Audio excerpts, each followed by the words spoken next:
let's introduce ourselves and get going here. And got a long list. I know we won't get through it, but that's okay. Okay.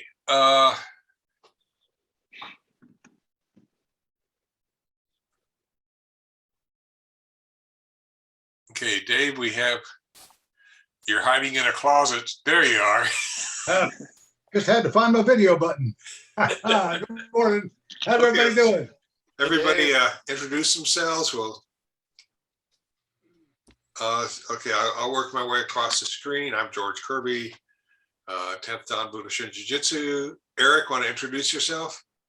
Yes, sir. My name is Eric Salih. I'm over here in Sherman Oaks. I am sorry, I just woke up literally like 5 minutes ago. But I am a black belt in Budoshin Jiu-Jitsu. Okay, Darren, looks like you're next. Hi, Darren Mellerine, New Orleans, Louisiana. Good to see everyone this morning. Hope all is doing well. All is well.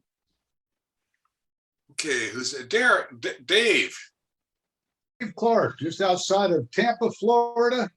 Not proud of it, but happy to be taller than the snakes. Okay, I'm trying to find some way to increase the volume here. But anyway, okay, next person is Jonathan, who we have no video on right now. Yeah, but I'm here. Oh, there. Okay. My name is Jonathan. I'm in Oregon.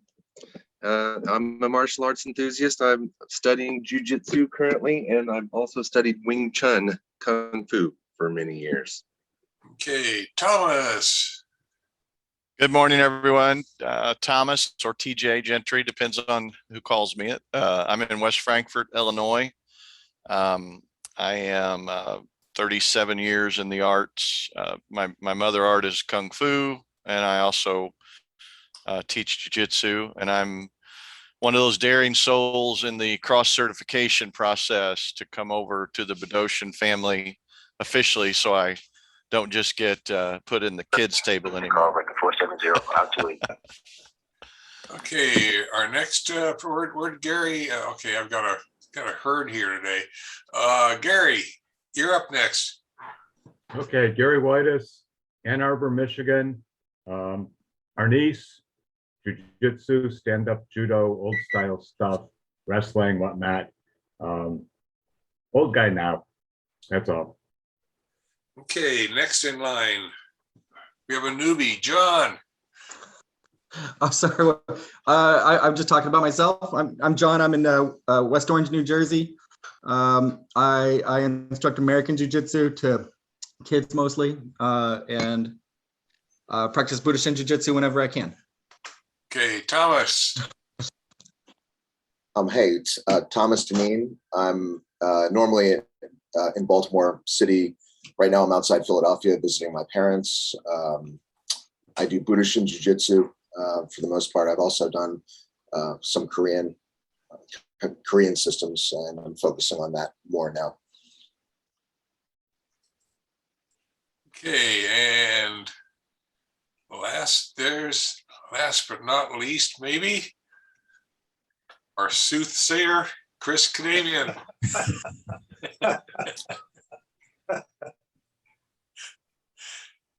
Introduce yourself, Chris. Good morning, everyone. At least good morning from California.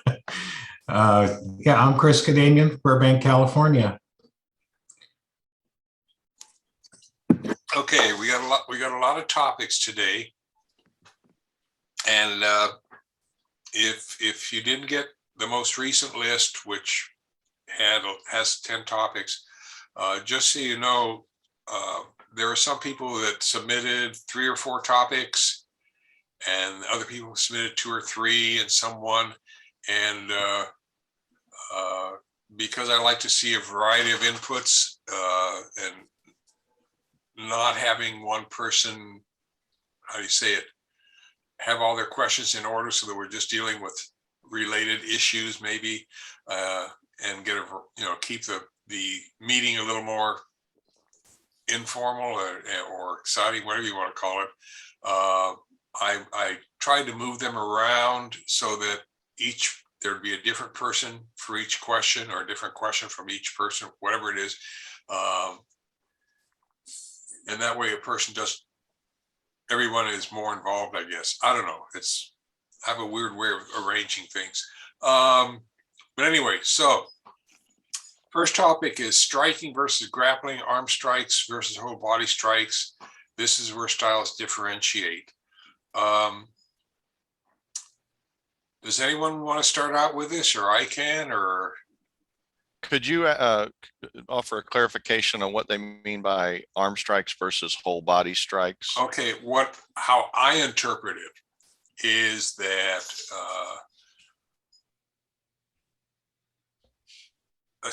an arm strike is where you're just making you're striking and retracting. Whole body strike is where you strike and you don't. I know in the Budoshin system, most of our strikes are whole body strikes. The body follows the strike, and you're going into whatever technique we're going to do.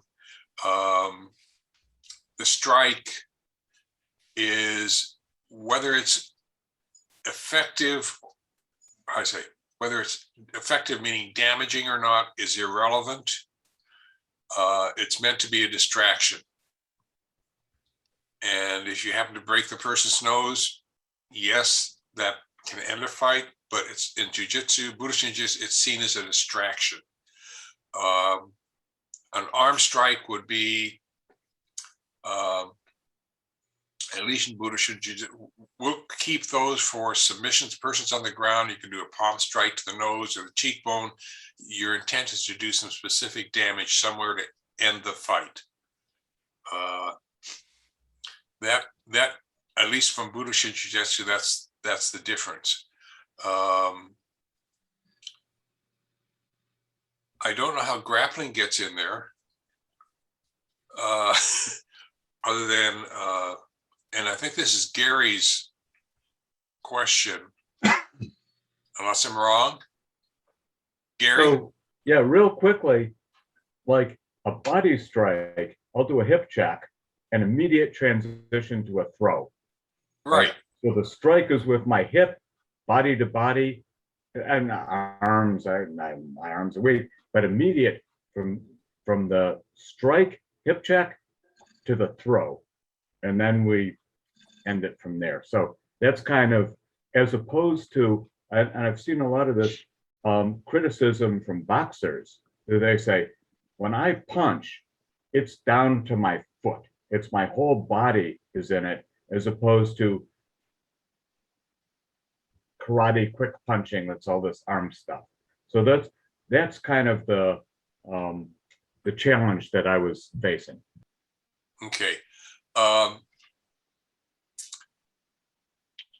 You can, and I understand, okay, whole body strike. Okay, I understand the whole body strike concept, and we'll use that somewhat in Budoshin as well, where the person and your body just impacts the person and throws them, whether it be a hip throw, rear sweeping throw, whatever. Okay. I also interpreted whole body strikes to mean where if I were, for example, coming in for a hip throw, I might, as I'm moving in, I'll strike with my elbow. You know, I could strike with my fist. That would slide off to the elbow, so assuming this is chest, and then my body. So it's a 1, 2, 3. And the point being that the body is behind the strike, or is providing the support for the strike. A boxer, if you're saying they strike from all the way to their feet, if they're moving, that's moving their whole body. I consider that a body strike, because they're putting all their ki or energy into that. I don't think we do that much in Jiu-Jitsu with a strike, because our intent is to get in to do the throw or the takedown or whatever else we're going to do. But it's the body strike just has 2 or 3 different definitions depending on what you want it to mean. Anyone else want to add some 2 cents in here, 3 cents? You I know, have a cent, sensei. 1 cent for me would be understanding the way that Gary presented the question, and the fundamentals of boxing and boxing technique.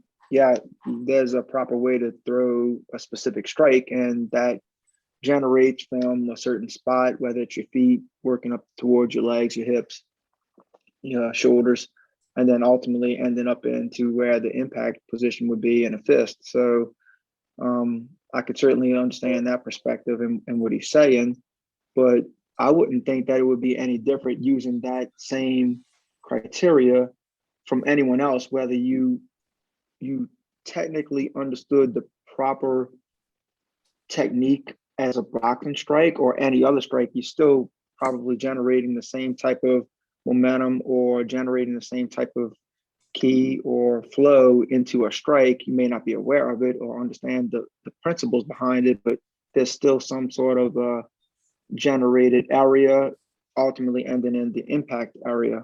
So in that regard, I think that you're still getting those type of things. And then on the second part, and understanding where you had said about the body strike in Budoshin or any other position where Gary was saying, if I'm throwing a hip throw, I'm using my hip as the striking point. I think that in jiu-jitsu is pretty much everywhere. You can continue to have those aspects of striking and call those body strikes, and a lot, if not all, of the entering techniques. That's my 1 cent.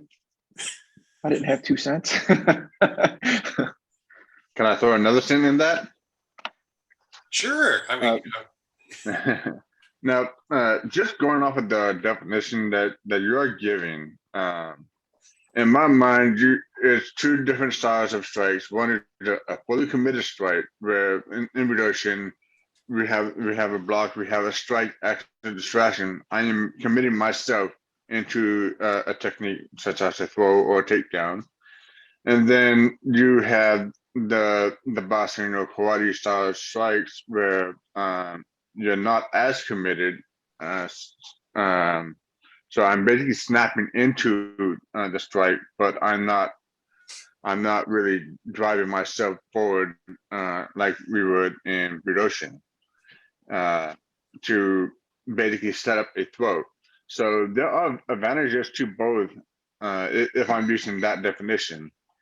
Sometimes you're caught off guard and you need to get a strike off as quickly as possible. Those snapping boxing style punches will come in handy. If you are going to commit to a technique such as a judo throw, then yes, being committed into the throw and driving yourself into the throw to commit to that. Let me rephrase that.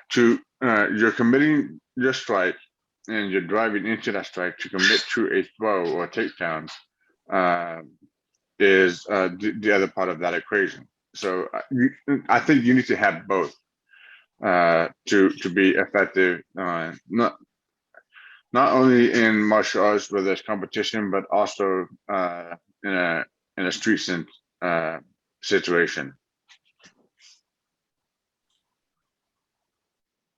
you were going to say something, Chris, way at the outset? You know, I think we need to have a session and call it debunking martial art myths because sometimes when I hear these types of things, it's to me it's a myth. You know, I think it's all a matter of perspective. Sometimes we glance at something from a certain angle and we see certain things and conclude from that this is how it's being done. But that's not necessarily the case. And certainly the person practicing it may be practicing it incorrectly. But to me, the whole purpose of, martial arts and the way we normally practice it is to give the weaker, smaller person an advantage over a stronger, bigger person. So if you're going to do that, you have to engage your whole body. You can't just engage the part. So whether you're striking, grappling, or whatever it is, there has to be that whole engagement. I heard some comments about boxing and karate and stuff, and that's a perspective, but I can tell you, being in that world, it's exactly the opposite. Nobody just moves their arm back and forth. The whole thing revolves around your hips. So whether you're kicking, punching, or grappling, you have to engage your hips. And the reason you do that is to connect your top half with the bottom half and utilize your whole body's force and bring it to a single point in case of a strike. So from a power generation perspective, you have to engage your whole body. I don't care if you're jabbing, you're crossing, whatever you're doing. Otherwise, you're just moving body parts and it's completely ineffective. So I wouldn't put a label on it that boxers do it this way, karate people do it this way.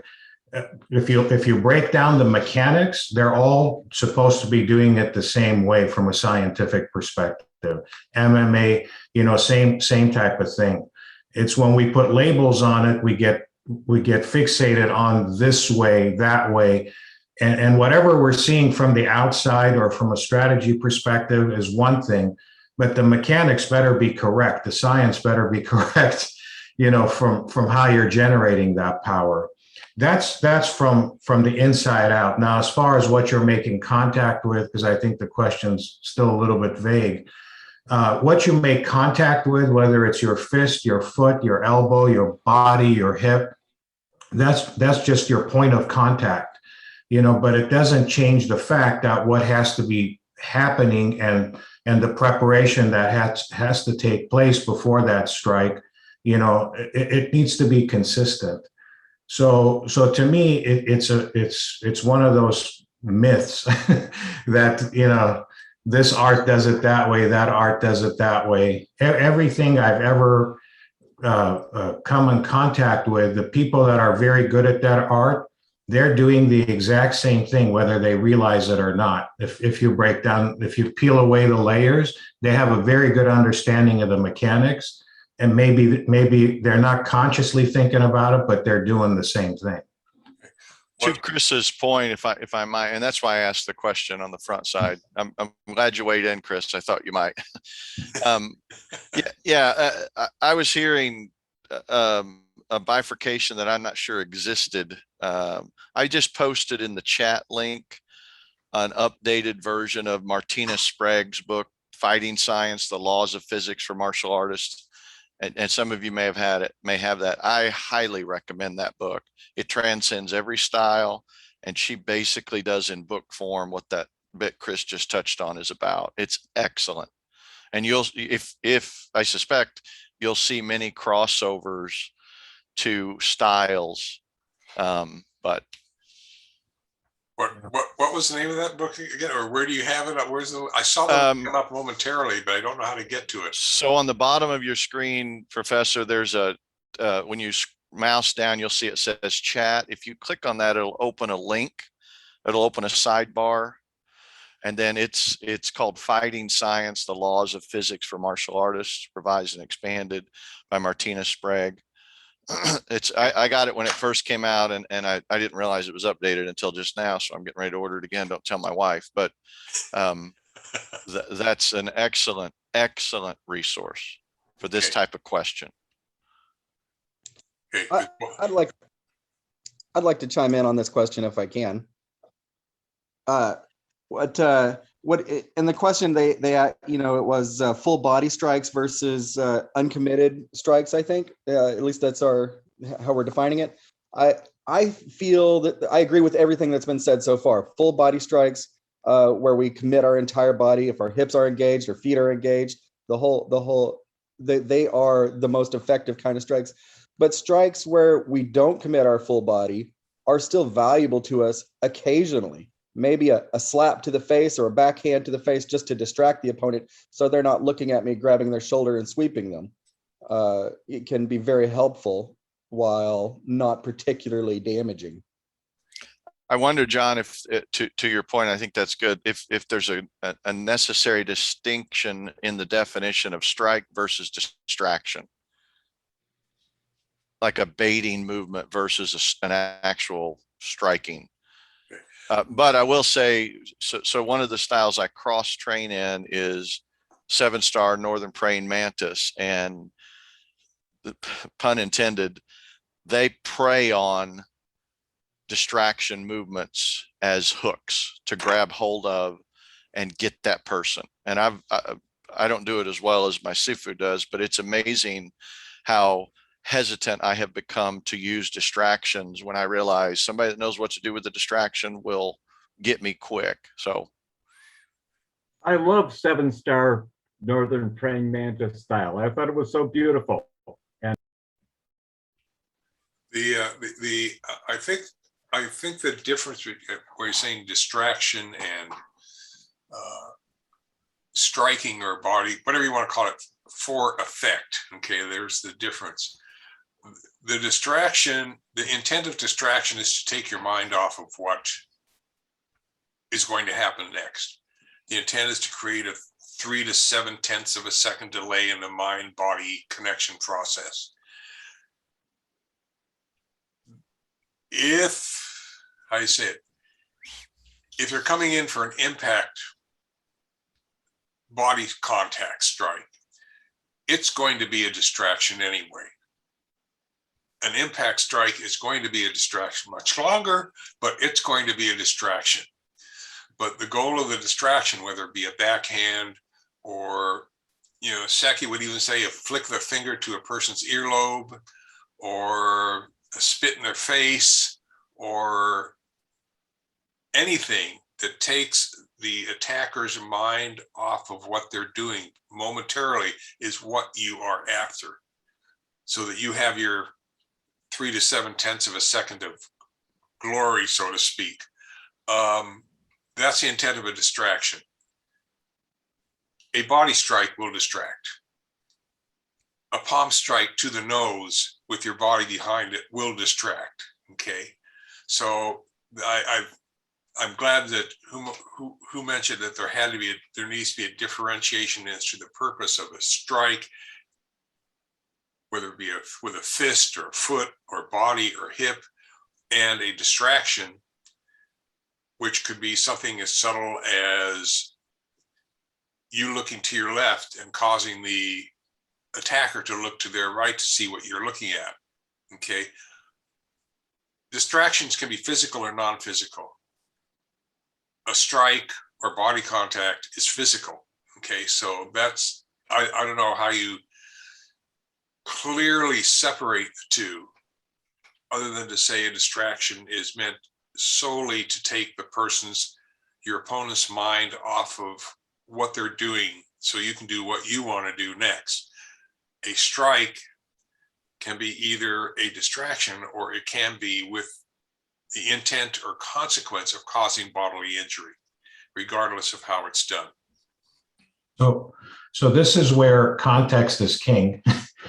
And, right. And you have to think of it more of a strategy rather than a technique, right? Because if you're in a more of a sporting arena where you're trying to subdue your opponent or score a point, you use distractions, whether it's a punch or your foot movement, whatever it is.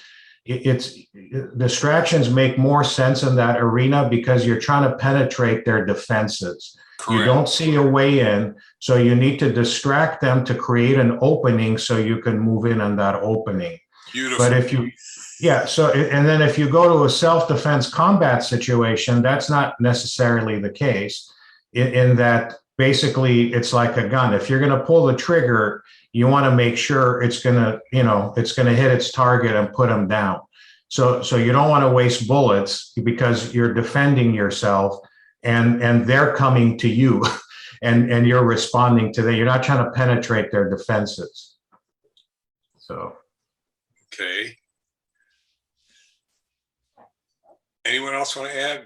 Thomas looks deep in thought. Any comments, Thomas? Deneen? No, not right now. I'm just taking it all in. Some very good thoughts. Okay. Any other thoughts on this? This is probably one of the healthiest discussions we've had in a long time. No, I would just from the diversity of views and clarifications, I am impressed. I would like to add a little bit more. Oh, I'll back off. It's like it was said, the question is a bit vague, so it's like a wide interpretation of what we can do or how to come up with an explanation. But yes, it is true that self-defense and sporting is I wouldn't say it's completely different. They can be opposites, but it's because if I'm gonna sit there and fight with somebody, then yes, I have a variety of techniques that I can use and to get the job done. If I'm in a self-defense situation, the full body strikes are a necessity. And going back to I believe it was Kay that mentioned this about all the power generating from the hips. If we're going to if we're going off of that definition of arm strikes, where I'm just throwing arm power strikes, yeah, then they're not really that effective unless I'm using generated power from the hips, and I'm driving all of my power from the hip. Then it becomes very effective. So it's really it's really just how we can interpret that question. I was coming out off the perspective of let's look at boxing. We can sit here and we can throw a jab. Yes, I'm generating power from my hips, but I'm more stationary. I'm not as committed to where if I'm using a Budoshin technique, I can throw a strike. That's my distraction, but I am driving in because I'm setting up for a technique. So that can go for both street and self-defense and sport. It's really just the circumstances that create the scenarios. Like if I'm I'll just use this as an example. If I'm in a self-defense situation, it needs to be very quick. I don't have time to think. I need to initiate the action immediately.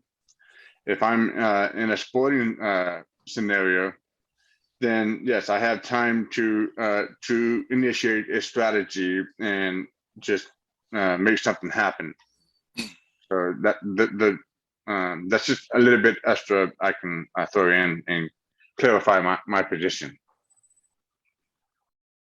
Okay, one other thing I'm going to throw in here, because the word technique has come up from a number of people, a number of you, and I'm going to again put this within the context of Budoshin Jiu-Jitsu. A technique can be something simple like just a hip throw, koshinagi, hand throw, or it might be a palm strike to the nose, tataki is tack. We have also what is called a complete technique. And a complete technique involves a distraction, whatever technique you're actually going to do to throw the person down or take them down or put them in a control hold, and then a submission, which could be a pin, choke, strangulation, finishing strike, dislocation, whatever else you want to do once they are down. Although you have to recognize that with some techniques, you will accomplish these things in the process of doing the middle part, which is the technique. Because if you do a shoulder lock or a takedown properly and you remain standing, it will automatically dislocate and or separate the person's shoulder, which is a submission. Okay, and that's where you go back to Chris. Essentially, you're working with a strategy. Your strategy is to prevent this person from attacking you or continuing their attack. Okay, so that you can escape safely as possible. Okay, so technique has a lot of different interpretations. Technique could also be how you do a particular hip throw, how you move your body, okay, how you move your hips, okay. And I've seen 2 or 3, 4 different, discussions, and they sometimes evolve into arguments on how to properly move your hips when you strike. I think they're mostly academic, but yes, we have to clarify our terminology, as Chris brought up much earlier in this discussion. But I think once we start defining terminology, we end up having to define more terminology. But anyway, I'm not sure where this is going, other than we could end up, I don't know how you can avoid defining things. I think that's really the big issue. And if we have an understanding of what some of the terminology means, then it's easier to move forward. So,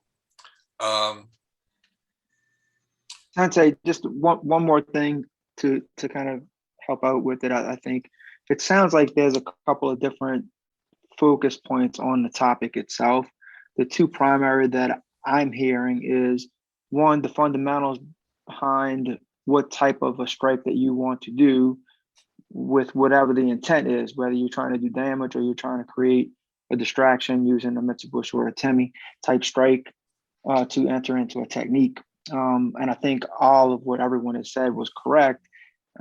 First of all, no matter what movement you're doing, you're including more than just an arm or a hand or any other body part for that matter. There's much more that's involved in the movement, regardless of what it is, than what people may realize, depending on their experience level or understanding the fundamentals behind any type of body movement or a specific strike, regardless if it's boxing or jiu-jitsu or anything else for that matter.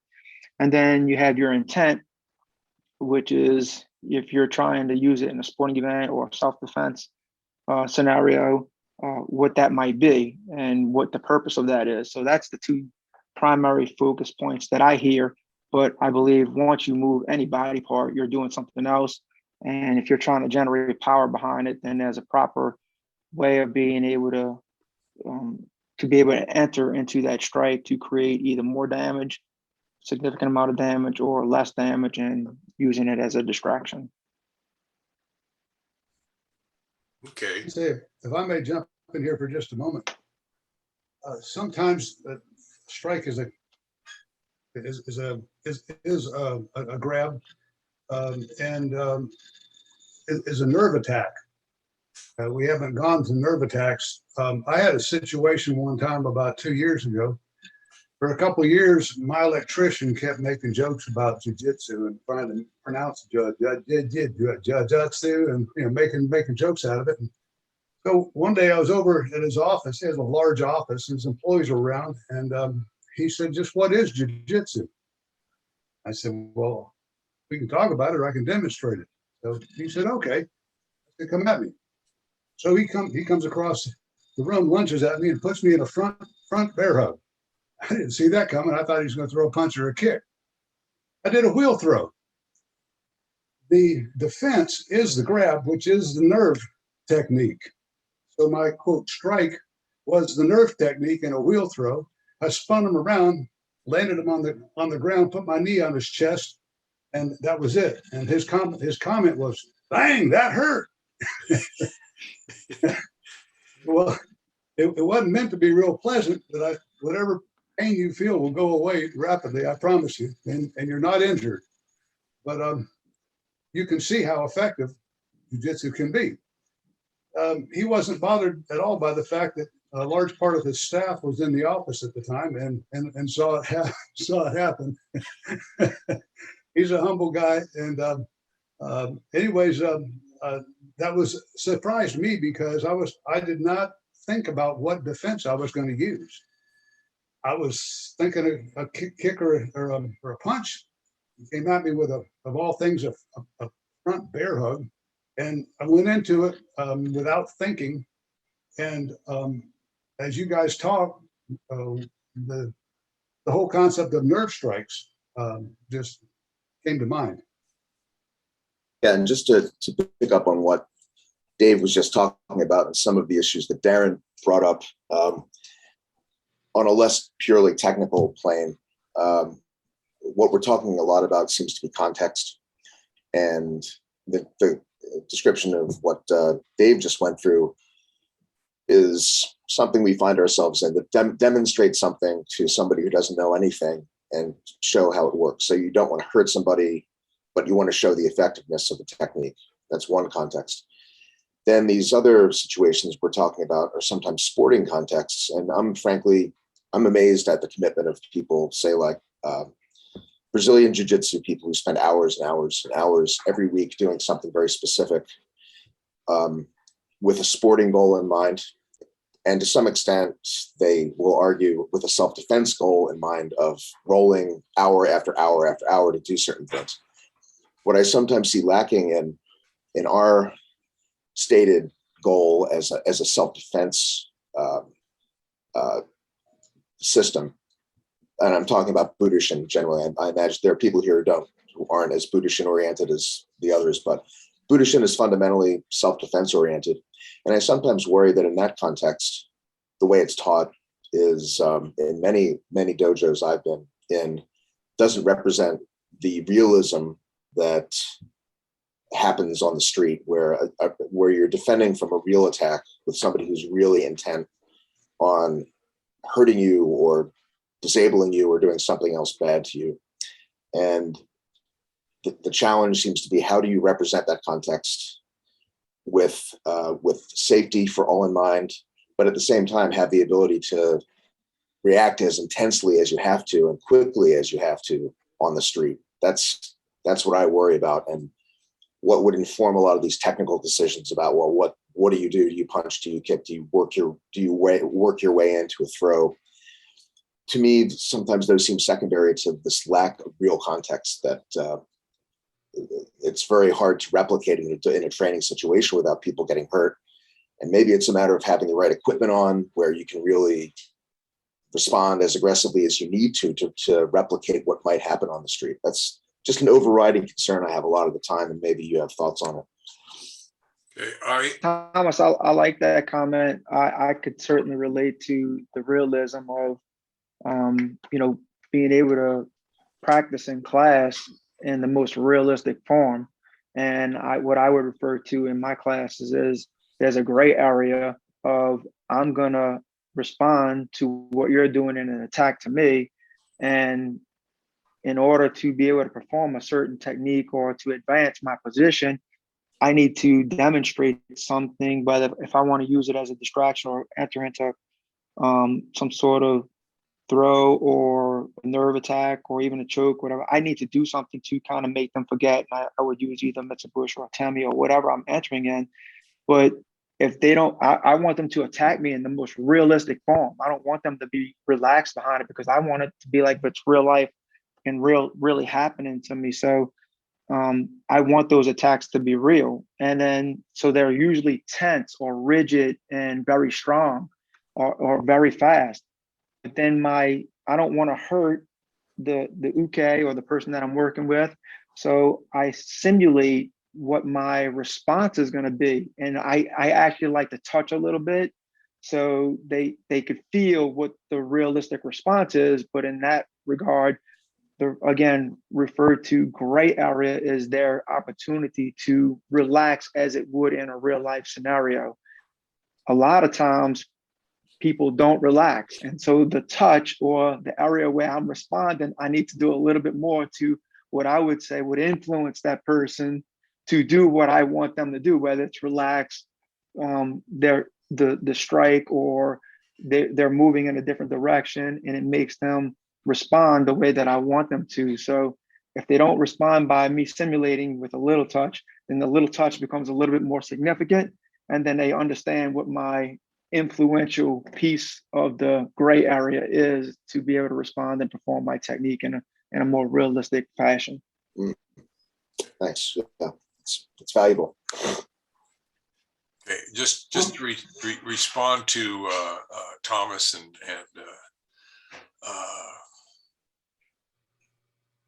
Darren, I tend to agree with both of you, and Tom Deneen, I really agree with you in terms of, and I've seen some of the same things that you've seen in the past, and I've been doing this for like 50 plus years. I know when I was a student, the expectation in Seki's class that when you were a brown belt, you were expected to, obviously you're wearing a cup, you're wearing shin, foot padding, you're wearing forearm padding, back of the hand padding, not headgear, and you expected to have hard hits coming in at you, and your opponent expected you to block hard. And the advantage of the padding was to absorb a lot of that impact force. Plus, if you're going to have an effective block, as much as Chris said about having your hips in the right, hip movement for positive, it's essentially the same for an effective block. Even for a deflection, your body has to support whatever the rest of you is doing. Your feet need to be in the right place, okay?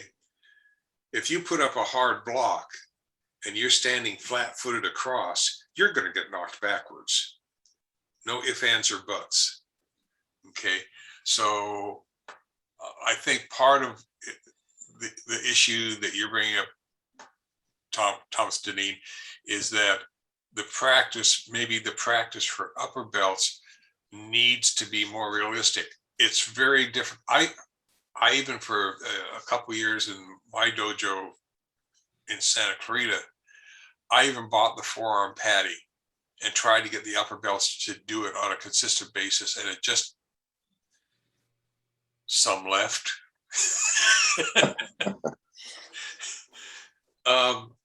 But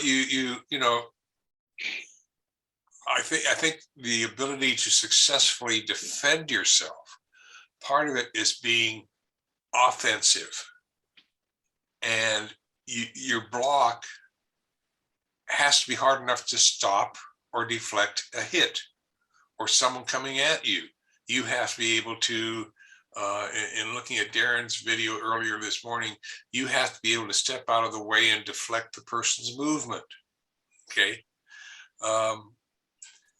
You have to make your training as realistic as possible, keeping safety in mind. And I agree with you, Thomas Deneen, that in some dojo, they are really just, I don't want to say there's too much cooperation, but it becomes artsy. Yes. And it's nice to be artsy for the sport, but street situations are really sloppy in comparison. Right. Okay. I've seen a good block break an opponent's arm. Happened at my junior high. Probably mentioned this 1,000 times already. Okay. That ended the fight right there. I've seen distractions where you just deflect the person out of the way and push them away, and then you get back in your ready position. I've seen distraction where a green belt has simply broken up a fight, and one of the people came at him and he ducked, and the guy went over him with a flying snap kick and got up, and there's this green belt standing in a ready position. Beautiful distraction. The guy takes off running. Distraction, we've gotten into a lot of stuff here. Essentially, I think as Thomas is saying, you want your training to be as realistic as possible. I forgot who it was this last week. I watched someone who was doing a club attack. They were using a wood for a club, and the attacker was swinging so gently. it was nice to watch. And I recommended to him, I said, go out, buy a golf club tube. You've heard this from me before. Cut it in half, remove the ring, and then your attacker can swing full force. And now you're going to have to block or deflect full force. And this is where you want your students to be. You know, they want the dojo, as some of you are saying, to be as realistic to the street as possible. Okay. I know that, you know, you can block a hit, and even with the mats all of us use, we can put a person through the mats and into the concrete, and they will not get up. Okay. But you have to make your training as realistic as possible, keeping safety in mind. Yeah. So over the last month, this might shed some light on this discussion and take it maybe a step further. But I've been helping teach active shooter defense trainings, once in a church and once for teachers. And I know George has history was a teacher, so maybe this has gone through your mind. The active shooter comes in. It's been, I don't know if the incidents have increased in the last years, but there certainly are a lot of horrific incidents like Sandy Hook and a bunch of others. But the course is designed to teach people what to do if somebody with any kind of gun or knife comes into their building, and what do they do? And it's all to non-martial artists. The audience has no experience whatsoever in martial arts. So we teach very simple how to put your hand on top of the slide of the gun, or in a rifle, you try to put it on the barrel or somewhere that's going to bring the barrel of the gun down to reduce the danger. And then you wrap your arm around the assailant's arms and bring that person down. So extremely simplified. But the point here is also that you have to simplify what other immediate forms of self-defense you have as somebody with no training whatsoever. And we would tell them to focus on the eyes of the assailant if they're still active, if they're not taken care of. The eyes are extremely vulnerable, their necks and their groin, like very, very simple targets that will immediately distract and disable a person. And I'm thinking with all of our training and the art side of martial arts and the years we spend understanding advanced techniques, how do we remind ourselves and maybe remind students, if they're in a street situation where they could get killed, where there are multiple assailants and there's no time to respond, how do you get over your reluctance to stick your thumb in somebody's eye or attack their neck very aggressively or attack their groin very aggressively and reduce the incident to its essentials? That's the kind of thing I'm thinking about. How do you train for that psychologically? How do you get past that barrier? It's not an ideal outcome for people with our level of training, but it sometimes helps to remind ourselves that in an extreme situation, you might have to do something like that. And how do you prepare for that? That's what concerns me. Thomas, may I jump in here a minute? No one's mentioned randori, which my experience is about as realistic as we can create in the dojo.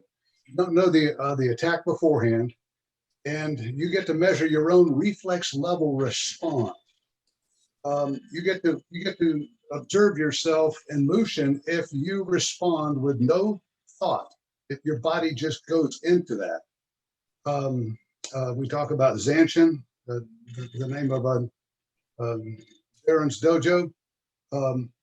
The whole idea, quite simply, is that if you are responding with little or no conscious thought, and your response is effective, then you can build some confidence. There are times when your response won't be effective, and then you have a learning experience. And from that, you can, build confidence. I know myself, and I know I see it in my students, that randori, which we include in virtually every class, is a tremendous learning opportunity. And like I mentioned earlier, when my electrician, I said, come at me, I was totally surprised when he did a front bear hug. I've never experienced that other than teaching it and knowing it was going to happen. And what surprised me was my response. I wasn't thinking wheel throw.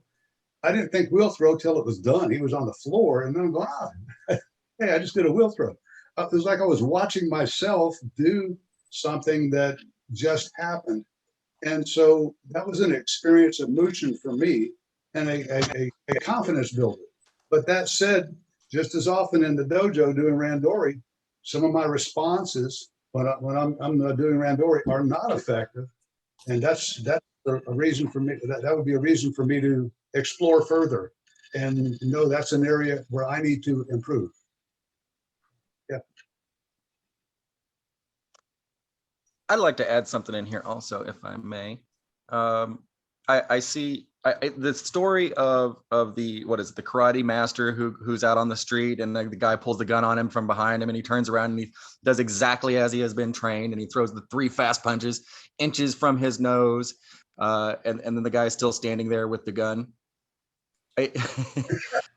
In my practice, so how I approach my fear of that silly situation, or of the policeman training to pick up their shells afterwards and then getting shot picking up their shells, not at the range, is whenever I'm practicing, I like my ukis and myself to not necessarily let go of that submission once they've completed a complete technique, and they have me pinned. I don't think that when I say mate, they should immediately release me, or when I say tap, tap, that they should immediately let me go. I think at that point, what I want them to do is I want them to stop and make a conscious decision to let me go, not necessarily stop adding pain, but feel that they are in control, they have it, and they know where that line is. Because I tell them and I tell myself that what we do in the dojo is exactly what we're going to do in a high stress situation. No more, no less. And if we don't do an effective technique in the dojo, we're going to do the exact same thing in a high stress situation. Okay, So I was in that situation, gun in my back, and I turned around and I just put my face in his face and walked him back and shouted him down. And there was no physical contact. So we got other tools. I'd like to interject here. And I know we've kind of gotten away from distractions. I mean, blocking and what blocking is, but things have kind of evolved here. I think what John is saying is important. We do tend to train and our opponent says mate and we stop right away and life goes on. There are 2 factors here. Number one, at least in Budoshin, we're nice when we say submissions. We're submitting the person. I think the reality is that submission is actually supposed to be a dislocation, a fracture, something that, or strike, or whatever other technique you're doing, is supposed to disable the person and prevent them from continuing their attack physically. Okay.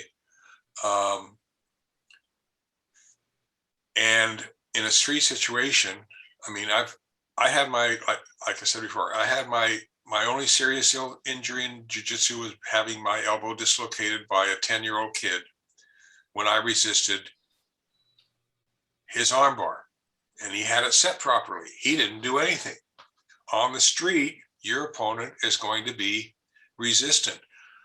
Odds are very much in many situations, they will end up injuring themselves. Okay, so that's one factor. Your intent is not on the street. Your intent is not to submit a person. They're not going to say mate. That's why guard dogs are trained in foreign languages, so that you can't. So someone on the street who they're trying to get hold of can't say to them, "Stop, sit." Okay, you're trained to do a technique. Ultimately, it will end up in a injuring the other person on the street, because your goal is to get away. I know from experience, having dealt with people in physical situations, that, as John said, if I set a hold and I know I'm set properly and they're in pain or having difficulty, it's a control hold or what have you, I'm not going to let go right away. I need to see that I am in a safe situation. And I'll control the level of pain that they're enduring so that I can keep in control. Even though they're going to be really ticked off and saying a bunch of not nice things to me, or they may actually, in rare cases, injuring themselves. And I think that's what we have to look at, is that you can't just let go. You have to keep some physical control of the person unless they are physically disabled by you. Because otherwise they're just going to come back and attack you. And that's one of the things for those of you who do randori, if you're just going to set a submission and not wait till the person taps out, that person needs to get up right away and they need to do whatever they're doing from the ground and attack you, because you need to get yourself out of that mindset that you can just set a hold, submit the person, the fight's going to be over, and you're going to shake hands and go your merry way, because odds are that's not going to happen. And the only way, I don't know how to really train that in a student. The only way it really comes across, and it's I won't say it's fortunate or unfortunate, is that I've had a few students that have had to use jiu-jitsu on the street. They've used it, they've come back to class, and everybody wants to know what happened. And in every occasion, their attacker has been injured, has not gotten up. It makes an impression. And I think whoever it said is, you just do, as Dave said, you're in a state of mushin if you're attacked on the street. Mushin is either you know what you're going to do and your body does it, or you're so screwed up you don't know what to do that you're going to get beat up. One of two things is going to happen. The second one is lack of motion. Lack of motion. But in any case, in either, when the student, you can be a sensei and teach all this spiffy stuff, but when a student comes back to class and they say it worked, everybody wants to know from that student, not from you, from that student, what did you do? Why did it work? Okay. And I think it's I don't know how to get that across to students, except by, I don't want to say to them, go out and get in a fight and win and come back and tell, that's not the goal. But I think we have to look at the street situation as being different from a randori situation, as being different from practicing in class. Because in a street situation, there are no second chances, or very rarely. And you have to have a certain mindset in a street situation that you're going to, well, obviously you want to be successful and get away from the situation, however you do it. But there has to be a mindset, and that mindset is essentially a state of mushin. You don't know what you're going to do. You probably won't know what you did in mushin, because that's the way mushin works, okay? And you may end up injuring the person simply because you did the technique correctly, and they may not have resisted, or they may have resisted, or maybe they don't know how to fall. And that's automatically resisting, okay? They don't know how to protect themselves from the technique. And so I think all you can do is train students to have mushin. you can give them the technical knowledge and they can practice it until it becomes second nature to them. And hopefully they will never need to use it. And if they do, everything they do will be, they probably will not have an idea of what they did. Which, and I'm not trying to get into a lecture here, which brings up another thing. And I would tell this to my students in high school, in government, okay? And I'd say, we're going to talk about this in terms of a traffic accident. You don't have to tell the police officer right away what happened because you're stressed out. You can wait a day or two. They're just, you know, and I'm not knocking law enforcement. They're just trying to get the paperwork out of the way. And I can't fault them for that. You know, they want to get it done so they can go on with their lives. But you need to be able to step away, calm down, relax, write down what you think happened. And even if you have to rewrite it 2 or 3 times so that it's okay in your mind, and then destroy that paper. Because you don't want to say to someone, you know, law enforcement or anyone, oh, I wrote down everything on paper. Because then they're going to subpoena the paper. and once something is written down and someone else sees it written down, you're stuck with that stuff. So you may even change after you write it down. But in any case, the same thing applies to a street situation. You want to be able to calm down and figure out maybe what you think you did. And then you can talk to the police and tell them what happened. And that's just, you know, I'm not an attorney, but from my point of view, that's just for your own legal protection. Okay, because you may have to really explain yourself. I've done two depositions as a teacher. I've been to court. Okay, you have to be able to explain what you did. But in any case, how do we segue into this? Okay, so we've spent an hour on this topic. We're segued into a couple of it. Chris, you want to say something else? You've been sitting there very quietly and deep in thought. I don't know how much more time you want me to take up. No, you don't take up time. You're pretty concise. Life is always more difficult when you're trying to be in the center. You know, you can look at martial arts 2 ways, right? Let's even look at it from a Japanese perspective. You have the military aspect, which is really what martial arts means, where basically if somebody's even a perceived threat, basically take them all out and let God sort them out later.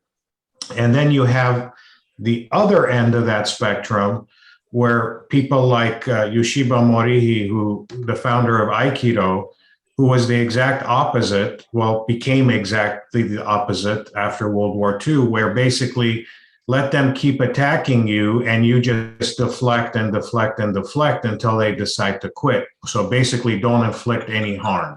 Let them harm themselves. So if you exist in one or the other camp, life is pretty simple because that's what you're going to do. You're fixated on that because that's the philosophy you've adapted. But if you're anywhere in the middle, now it's kind of a case-by-case situation, right?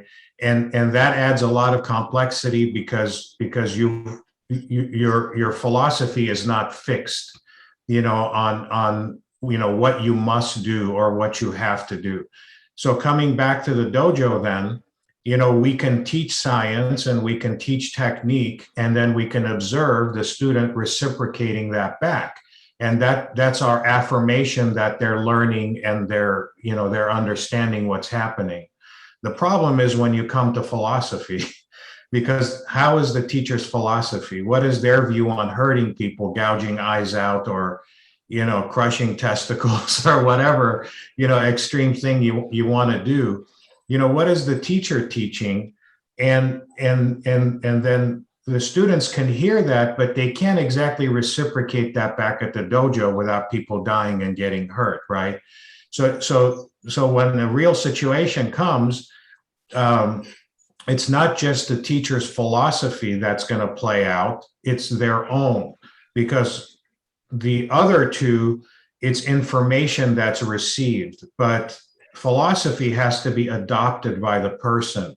You can't just pass it on to a person and expect them to understand it and learn it the same way as they can technique and science. So that's something, we can think of it as something in the heart, right? It's something in the soul, that we can't fully penetrate and we can't fully understand. And so the military, and to some extent law enforcement, attempts to train that very well also, because they don't want soldiers running the other way, when when they have to do what they have to do. But yet you see this with lesser trained armies sometimes during war situations, right? So the point is that it's a variable. It's much more of a variable, but a large portion of that is contingent on the teacher's philosophy of what their outlook is on a situation. So that's what makes it difficult. But if you're on the extremes, it's pretty simple. I'm going to destroy everybody by any means possible if they, even wink at me the wrong way. And on the other end, I will never harm anybody. It's easy to live in those places, but if you're in the middle, it's always going to be difficult. Okay, probably the hardest thing I have found as a sensei is because you are teaching techniques that can ultimately injure another person, which is totally counter to most traditional martial arts philosophies of basically do whatever you can to avoid a conflict, do no harm. Okay. Because a physical conflict is the most demeaning thing. Physical conflict with another human being is the most demeaning thing you can do, because it means everything else has failed. And then you have to defend yourself, and you're given the tools to seriously injure, maim, kill, what have you, your opponent. I try to stress with my students that you have to the best of your ability, be in control of the situation, be in control of what you are doing. Okay, that's hard to do when you are in a state of mushin, because you're just gonna, as Dave Clark said, you're just gonna do it. It's going to be an automatic reaction, and you may or may not end up injuring your student. And the students that have come back to me because they've been in a street situation, A, they're surprised that the technique worked, but B, they're also upset because they hurt the other person. Okay. And you have to, if this situation happens in your dojo, you have to be able to sit down with that student and listen to them and talk with them to reassure them that they're okay. They didn't do anything wrong. They're all right. The whole 9 yards. But in every case, those students have known when to stop. They broke the person's wrist. The person was thrown with a hip throw. They didn't get up. We all have learned that we could continue on with 2,000 more techniques so that this person will never get up again. Okay. But the other side of the coin, or the responsibility part of martial arts, is knowing when to stop, to have control over what you are doing. And that's a philosophical issue, as Chris has said. Martial arts would be great if we didn't have to worry about philosophy. If we didn't have to make moral decisions, if there weren't laws that would deal with us for using excessive force, all these other things that come into play.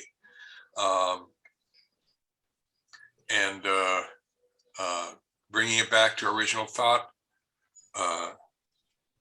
blocking a hit to end a fight and unexpectedly breaking the other person's arm in the process, that's an upsetting experience for both sides of the, for the attacker and the defender.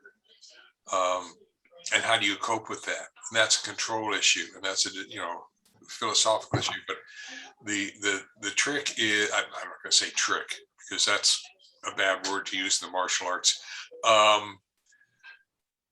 Your goal in training your students is to effectively defend themselves to the point where the attacker cannot, either to get away from the situation or where the attacker cannot continue their attack, and it has to stop there.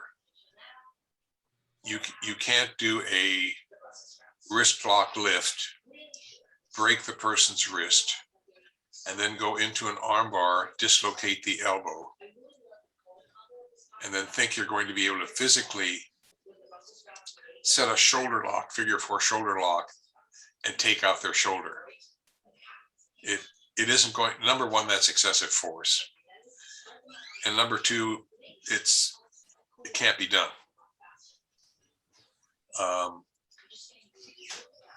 And that's where the concept of control comes in, which is a philosophical issue. At what point do you stop? And Randori does get pretty close. I don't know of any other way to practice techniques safely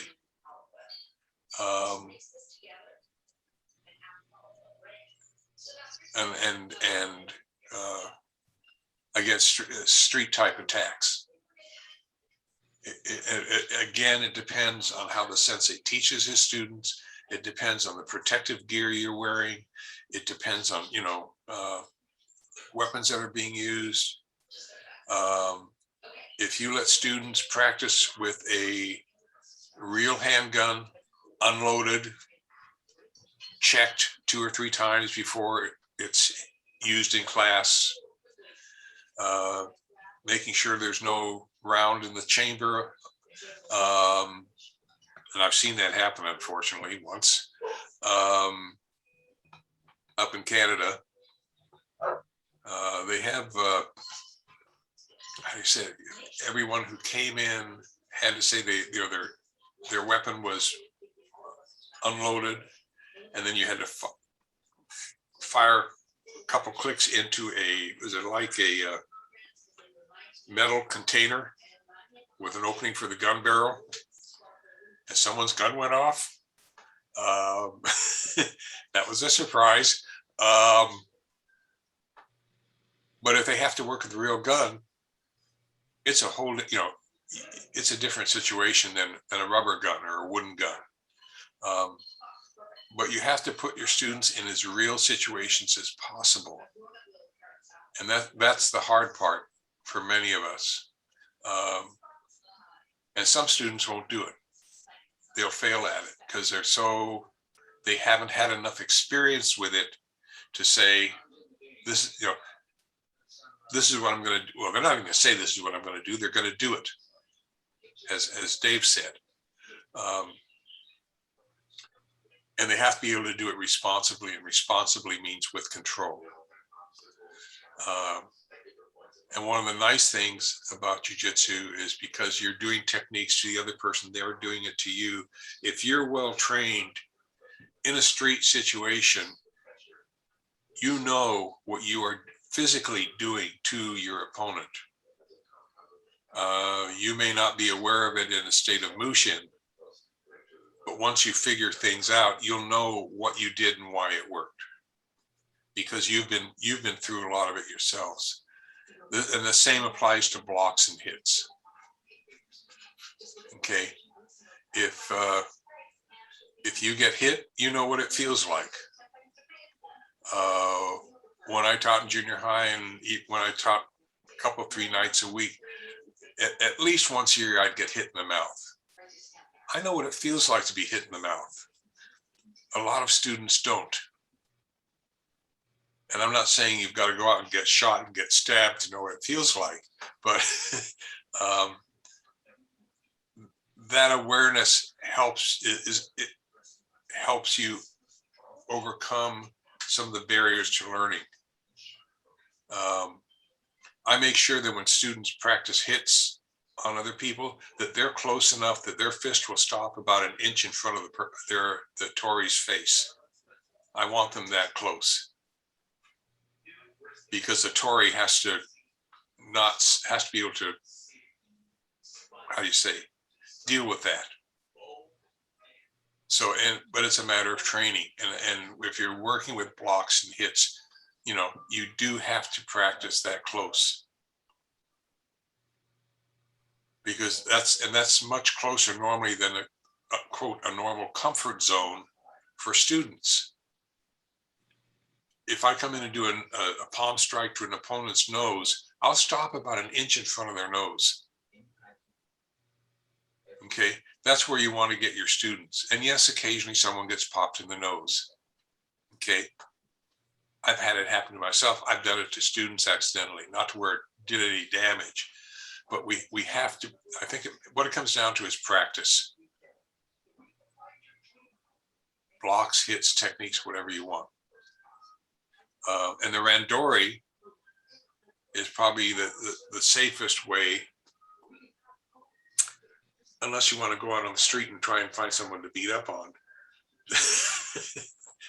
Or get them to beat up on, which is actually the next topic, which we aren't going to get to today, which is waiting for opponent to move, moving first, baiting your opponent to attack.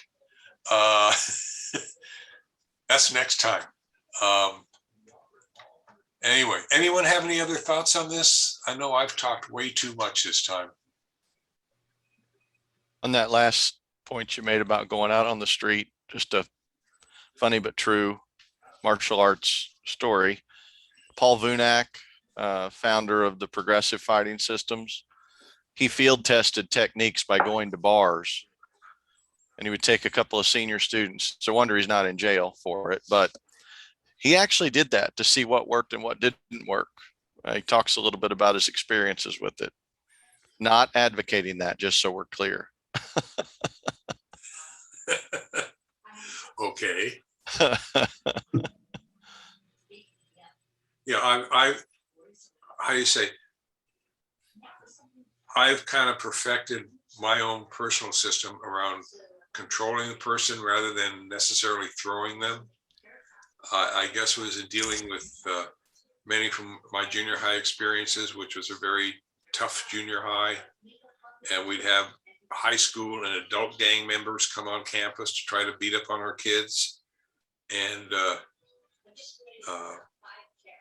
having to control a person is, how do you say, a lot safer thing to do in a confined area than trying to throw them. Because we have some beautiful throws in jiu-jitsu, okay? I think Tomonagi is really close. Unfortunately, we're not in a Wild West bar room where that person we're throwing goes through the window, which is something a lot of people don't consider in street situations. Is you know, what's around you. You may not have the space to do some of the throws we teach or some of the techniques. And so, you know, going into a bar, Thomas gave him that experience. I'm sure he found out there's some techniques, no, you can't do here. You know, the bar is in the way, or there are too many people around, or Right. Right. Yeah. So I don't want to say experience is one of your best teachers. But I'll know from experience that I will try to put a person in a standing control hold rather than taking them down. Because I know I can still take them down if I have to. But that's just my, you know, that's my preference. And I'm sure each one of us has separate preferences. And I'm not saying go out on the street and see what works for you. Because that can get you in trouble. When did this guy do, what time in history did this guy do this? In the This was happening in the late 80s and 90s. he was lucky. Yes, and he was right out there in your neck of the woods doing it Oh. too. Right. Can he also bring someone in to a bar with a motorcycle helmet to practice a straight blast? I saw a video like that once. That sounds completely like Paul Vunak. I didn't see it, but that sounds right. Oh, well. Okay, I think we're going to draw this to a close here. We still have 10 topics left. No, 9 topics left. And I did not anticipate this one taking so much time, but it was a really good discussion. I know we got off track to some extent. But I want to compliment everyone on the things that were said. We hit a whole lot of important points. Physical, philosophical, and other areas. We picked up a great new topic from Chris, which is, I'm going to add to the list, which is debunking martial arts myths. That probably won't happen for a couple, 3 sessions, but it should be interesting. I'm sure, hopefully we'll get a good turnout for that one. And I want to thank everyone for participating today. I don't think anyone sat, well, maybe 1 or 2. I don't think anyone really sat on the sidelines on this one. So I want to compliment you. Anyhow, any closing thoughts before we end the One question, Professor. Yes. You had mentioned in an email about making submissions for Kokoro. Is there a word count that you're looking for if we want to submit an article? No. Okay. If it goes more than 2 of my pages, it will become a 2 issue. It'll end up in the next issue. I prefer to see them around a page to a page and a half. That's the way I'm going, which is a little more than single space. The spacing between lines is 1.2. In case you're wondering where that came from. I used to have stuff single space, and someone said to me about 4 or 5 years ago, if you change the font from 12 to 11 point, and this is because I guess this is the way the federal government or one agency does its printing, and it's actually more readable. And they use like instead of a 12 point Arial, they'll use an 11 point, and they'll space it at 1.18 spaces between lines. And I said, I'm not going to do 1.18. I'll just make it 1.2. I mean, this is just a visual perception issue. And it does make the text more readable to have it at 1.2 space rather than single space. So yeah, so that's and if I think, I very rarely do any editing. If I find something that's awkward, I'd come back to you and say, can you rephrase this? Or what did you mean by this? Because I don't want to get into the job of heavily editing what other people say. Because if what you say stimulates someone else to respond, to react, that's what I'm after. Yeah, so no, just don't write a book. So of Thank you. this, just let me give you some advice. I do this all the time. People read 150 words a minute. That's about it.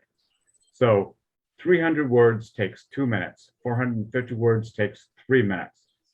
Don't go more than 450 words. That's your abstract. That's the hook that catches everyone. 300 to 450 words. Google will count that for you. But otherwise, people are going to fall asleep. This is just how the world works. Or make it 2 parts. You can go to 800. Or if you're lucky, as I was in high school, because it was college prep back then, I had a semester of speed reading, which helped me incredibly in college and high school, which unfortunately they don't teach in high school any longer. Haven't for decades, which I think is really sad. But in any case, that's not a martial arts issue. Yeah, so you can make it, pick a topic, something you want to, or if it's something you want to get off your chest, fine. And some people like Scott Anderson and Jerry Hines are exceedingly prolific. And for some people, it's a one-shot deal. But I'd like to have more of you in on a regular basis, because you've all got good heads on your shoulders. And Sensei, I'm going to nominate Chris Kadamian to start a regular feature in Kokoro, debunking martial arts myths. Well, that's a possibility. I mean, By Chris Kadamian. He's been voluntold. He's still with us here. So you never know. I mean, if you've got something you're really hot about, go for it. Anything that makes Kokoro more interesting. I mean, I've written some articles, and most stuff I write and I put down for a week or two, and then I look at it again, and sometimes I'll say, God, this is garbage, and I'll throw it away. It's not worth writing about. So don't underestimate yourself. If you want, write it and have someone else read it before you submit it. And they become sort of like an editor for you. So yeah, right. I'd like to get more people writing. Anyway, so let's say, anyone have anything else? I want to thank each of you for teaching me today. You guys are excellent senseis. I'm learning a lot. Yeah, this was a great video. I've got to go back and look at it a second time, because it was, we did start out with one topic, and it kind of like segued into a couple, 3 other important topics, and it really worked well. When we never got to topic number 2. Anyway. I'll add in one little tidbit. I heard a lot of people say today that those punches and stuff that are a lot of energy start from the hips, and you got to engage your hips. And just an interesting side note, yes, I agree with that.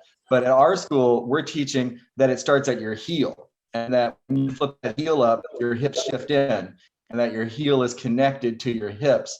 So we'll say those same punches start at the heel instead of saying start in the hips. Effectively, I think it's the same thing. It's just another way to think about it. Okay. Very good. Okay, with that, any other last thoughts? John has to go get another cup of coffee now, so we'll end the meeting. Thanks, everyone. I have an empty cup too. Anyone else have an empty cup sitting next to them? Have a great weekend. See you on the 20th, which is our next meeting. And reminder that daylight savings time is over tonight. So wake up at 2 in the morning and set your clock back on. Hey, just wait a minute there. November 20th is my birthday. I'm going to be 68, and Michigan is playing Ohio State. So I don't know what I can do for you guys, but I've got my obligations. We'll talk about you, Gary. All right, good enough. And if you happen to come on, someone remind me, and we'll all sing happy birthday to you. Anyway. That's right. Okay. Take care. Have a great week. Yeah. Thanks, Don't do anything Professor. too dangerous, and give my best to your loved ones and your students. Yes, sir. Take Okay. care. Bye-bye. Thank you, Sensei.